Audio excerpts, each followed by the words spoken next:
Halo guys, kalau ada yang bilang aku sering diam, suka menyendiri, atau kadang terlihat malu-malu, mungkin ada benarnya. Tapi tahukah kalian kalau itu bukan cuma soal pemalu? Hari ini kita bakal bongkar tuntas mitos dan fakta seputar introvert yang mungkin selama ini salah dipahami. Dijamin, setelah ini kamu bakal lebih paham, baik buat dirimu sendiri maupun orang-orang di sekitarmu. Penasaran? Yuk langsung aja. Mitos versus fakta, membongkar kesalahpahaman. Oke, mari kita mulai dengan yang pertama, mitos-mitos yang melekat pada introvert. Mitos 1, introvert itu antisosial dan gak suka berteman. Ini mitos yang paling sering aku dengar. Kok diem aja, gak mau gabung, seolah-olah kita gak suka manusia. Padahal, faktanya, introvert itu bukan antisosial, tapi selektif sosial. Kita nggak keberatan bersosialisasi, bahkan kita sangat menghargai hubungan yang mendalam.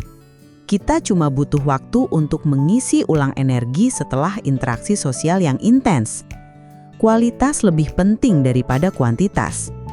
Mitos 2, introvert itu pemalu dan gugup di depan umum. Nah, ini juga sering banget dikaitkan. Malu, gemetaran, nggak berani ngomong. Padahal, faktanya, pemalu itu adalah rasa takut atau cemas saat dinilai orang lain.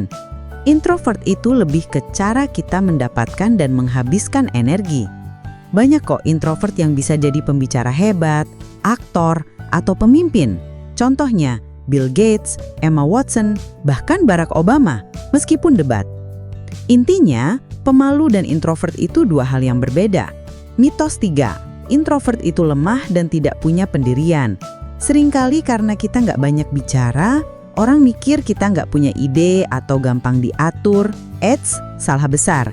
Faktanya, justru karena kita banyak mengamati dan memproses informasi di dalam diri, introvert seringkali punya pemikiran yang mendalam dan ide-ide orisinil.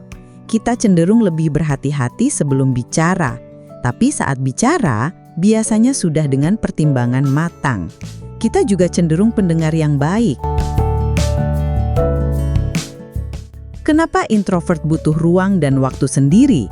Jadi, kalau bukan pemalu, kenapa sih kita para introvert ini sering terlihat menyendiri atau butuh waktu sendirian? Ini kuncinya teman-teman, energi. Cara mengisi ulang energi. Berbeda dengan ekstrovert yang energinya terisi saat berinteraksi sosial, introvert justru kehilangan energi saat berinteraksi terlalu lama. Kita mengisi ulang energi dengan ketenangan, refleksi, dan waktu sendirian. Ibarat baterai HP, kalau ekstrovert ngecas di keramaian, introvert ngecasnya di colokan sepi. Pemrosesan informasi.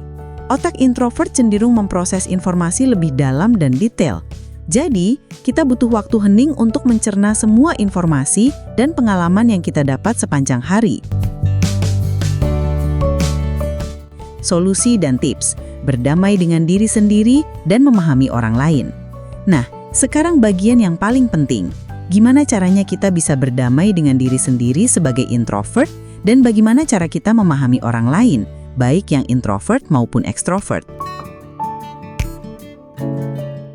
Untuk para introvert, 1. Kenali batasanmu. Penting banget untuk tahu kapan kamu butuh istirahat. Jangan paksakan diri terus-terusan bersosialisasi jika kamu sudah merasa lelah mental. 2. Jadwalkan waktu me time. Anggap waktu sendirianmu itu janji penting yang gak boleh dibatalkan. Itu vital buat kesehatan mentalmu. 3. Komunikasikan kebutuhanmu. Beranilah menjelaskan pada teman atau keluarga, aku butuh istirahat sebentar, atau aku gak antisosial, cuma butuh waktu sendiri. Komunikasi itu kunci. 4. Manfaatkan kekuatanmu. Fokus pada kelebihanmu sebagai introvert, pendengar yang baik, pemikir mendalam, pengamat yang jeli, dan fokus.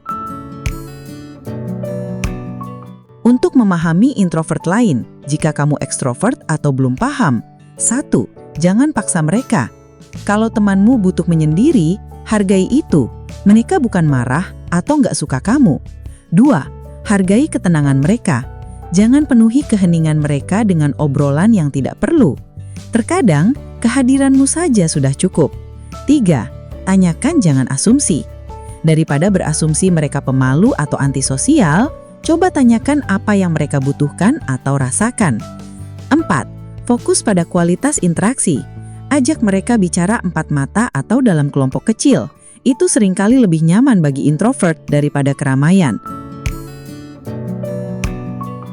Jadi, teman-teman, semoga setelah vlog ini, kita semua bisa lebih paham bahwa introvert itu bukan cuma soal pemalu.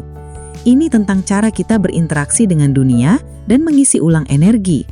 Tidak ada yang salah menjadi introvert, sama seperti tidak ada yang salah menjadi extrovert. Keduanya punya kekuatan dan keunikan masing-masing. Gimana nih menurut kalian? Ada lagi mitos atau fakta tentang introvert yang ingin kalian bahas? Atau mungkin kalian punya pengalaman sebagai introvert atau berinteraksi dengan introvert? Share di kolom komentar di bawah ya. Jangan lupa like, share video ini kalau kalian merasa bermanfaat, dan subscribe channel ini supaya nggak ketinggalan video menarik lainnya. Sampai jumpa di video berikutnya. Dadah!